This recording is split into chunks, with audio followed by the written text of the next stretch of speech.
Well, it's a 1 by 1 day today, and it's sad because YouTube sent me an email. I don't know why my channel is still here, but this is what they sent me. We have reviewed your content and found severe or repeated violations of our community guidelines. Because of this, we have removed your channel from YouTube. I don't know, it's still here.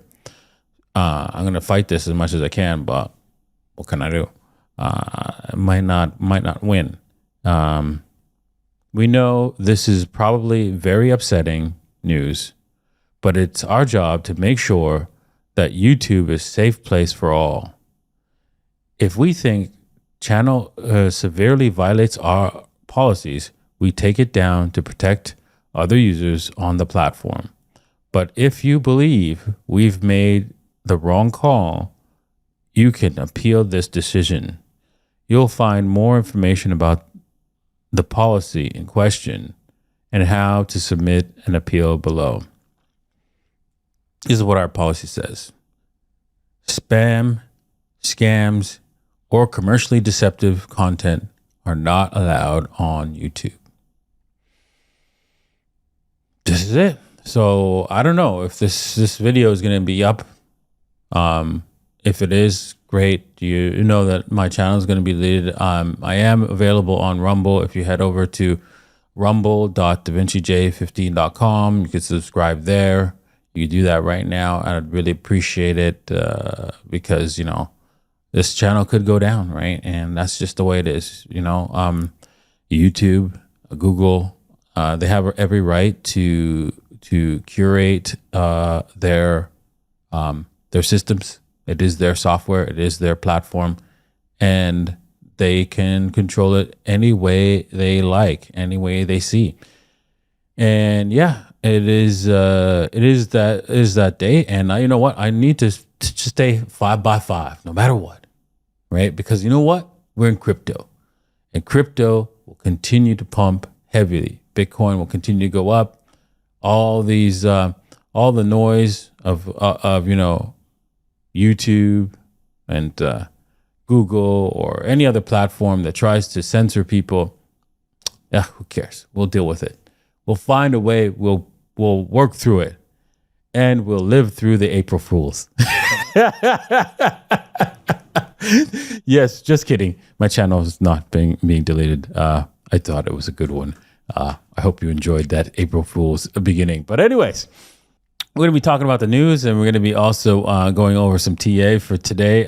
So make sure you watch all the way to the end. Hit the like button if you like that. Oh, that April Fool's. I know I got a few people in the live show. And if you're watching this live, you could leave some questions as well. If you want to watch this live, you could head over to davincej15.com and subscribe there, and you could watch this show live. Okay, with that said, you know, I'm going to be on blockchain, and I'm getting an award. So, well, I'm not getting an award. I'm actually nominated for an award. So if you guys vote me up, I will get an award. But, you know, the competition's pretty tough out there. So vote away, right? Hopefully you can vote me up, and I'd really appreciate it.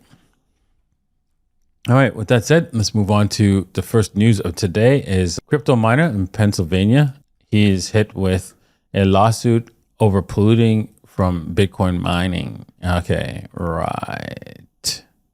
An environmental group on Tuesday sued Stronghold Digital Mining Inc., claiming that the company's Bitcoin mine in northern Pennsylvania that burns waste coal and old tires for energy is polluting nearby communities with dangerous chemicals.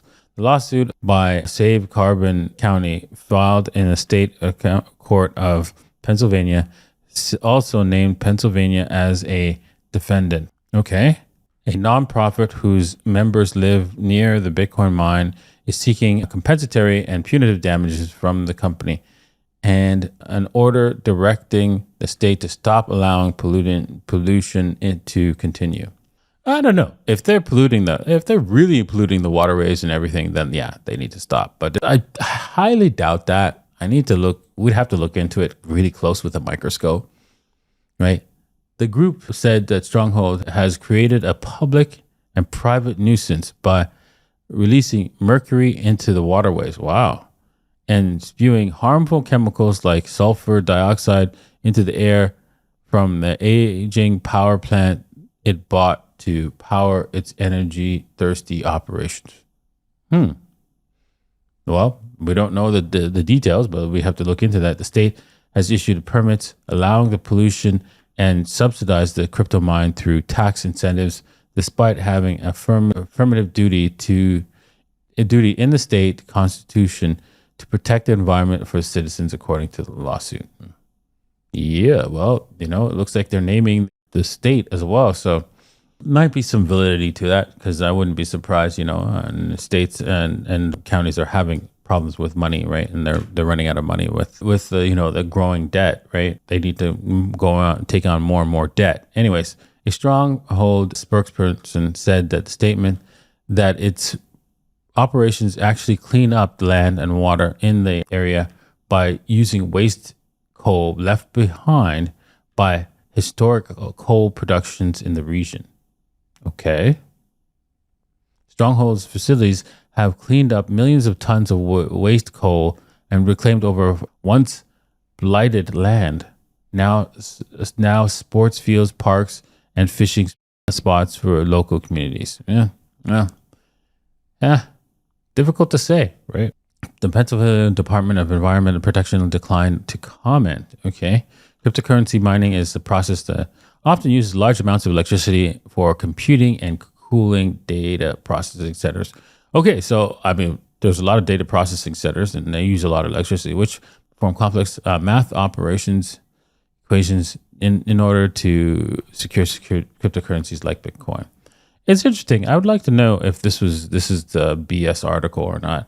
Leave the comments in the comment section below, or do some research on this and find out if these guys are really truly polluting the environment, because they could be, right? But you can't say for sure, say one way or the other. But I'd be interested to know, right? Because then they don't have to, right? There's so many ways to use energy, to come up with energy useful ways and smart ways to get energy on the cheap. So, yeah. BlackRock says that Bitcoin returns likely to come down now that it has been embraced by Wall Street. Yeah. So what you're saying is that Bitcoin will not go up heavy because people with the most amount of money are now buying.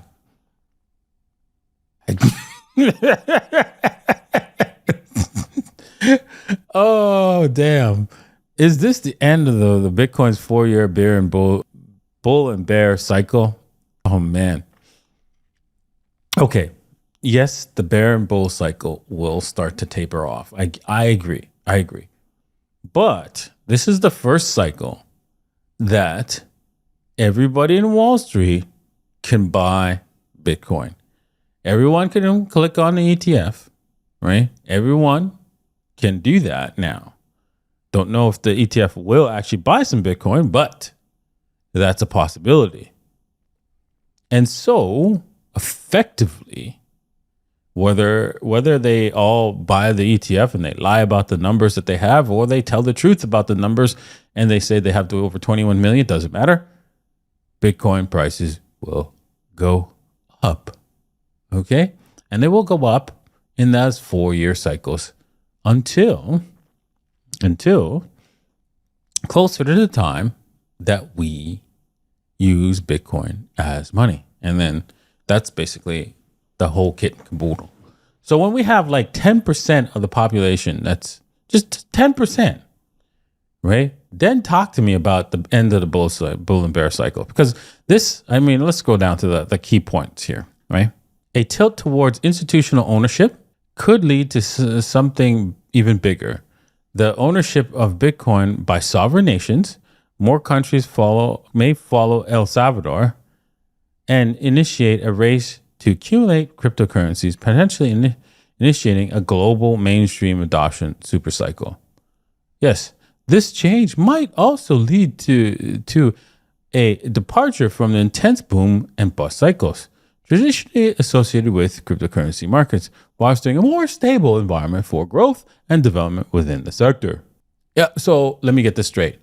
Countries are going to buy, institutions are going to buy, so that means the price is going to go stable.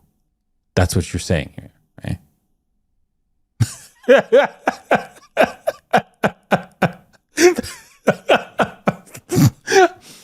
Oh man. Wow. Did you know that there's only 21 million of them and you can't make more? Did you know that? I'm not sure these people understand that concept, because price stability, right, usually occurs because what happens is in most assets that we have, right? In most assets that we have, we could actually expand the supply. Well, in this asset, you cannot. If the price goes up, you can't expand the supply. You have to find somebody that's willing to sell it to you. That's how it works. And so, effectively, this is going to create a massive price explosion. That's what's going to happen. And lots of price volatility that we've not seen, because we've not seen an asset like this before. Understood? Okay, I'm glad you got that one. Right now, we're going to go into the TA, and if you're interested, we're going to be looking at what to do on the charts. Oh boy, let's start up with Bitcoin, of course. Oh man, Bitcoin, please go to moon. Stop going sideways now. All right, stop being the stable coin. All right, so anyways, we're in right now, we're trapped in this range here, and we just like every time we come up to the top, I mean, look at this. We come up to the top here, we fail, right? And the question is, right, we're also come down to the bottom, and we also fail. And are we going to fail up here as well? So effectively, what we could see is Bitcoin break out from this movement. So we can bounce off of here and then come back and retest. And whether we're going to do that, I don't think so. I think we're probably going to break out sooner or later, or we can just break down, of course, right? And the most likely target is, if we do break down, is the $64,000 mark. But we could end up bouncing here. So I would have to look at whether or not at this price around the $67,000 mark, it refills this candle here, and then we bounce higher. So that's also a possibility. And so we're gonna wait and see which way Bitcoin breaks. I think we're gonna break higher, but we could end up breaking down, and that's, you gotta place your bets. I'm willing to place my bet on a breakout, and I could stop loss. So basically, if you're gonna place your bets, where is your breakout area and stop loss? So once we've broken out, so basically we want to know where you're going to put your stop losses if we're going to go long. And I think your stop loss, I do believe your stop loss needs to be approximately here, unfortunately. It is 68,981. So a break below that is pretty much safe to say, okay, that's it, we're done. And a break above, you can say a little bit lower than that. I could say maybe the candle body close. Oh yeah, you'd have to say a candle body close here. But a break, any kind of break above the 71,500, 71,600-ish area, you can say, okay, yep, it's go time. So we can, if we break that, I believe that's the go time signal. And I think we can get it up. But unfortunately, the stop target is a 74,000-ish area. But I think we could probably break even further, going all the way to 77 from there. So, but yeah, we just have to wait and see what Bitcoin does. Moving on to Ethereum. Ethereum is pretty much the same thing, right? Just a little bit less clear. You can see that there is higher lows, and if we can break above, of course, the 3675, That's go time. And if we break down, unfortunately, this is going to be a long one. It would have to break down below the 34.89, and then it's good night, sweetheart. Time to go.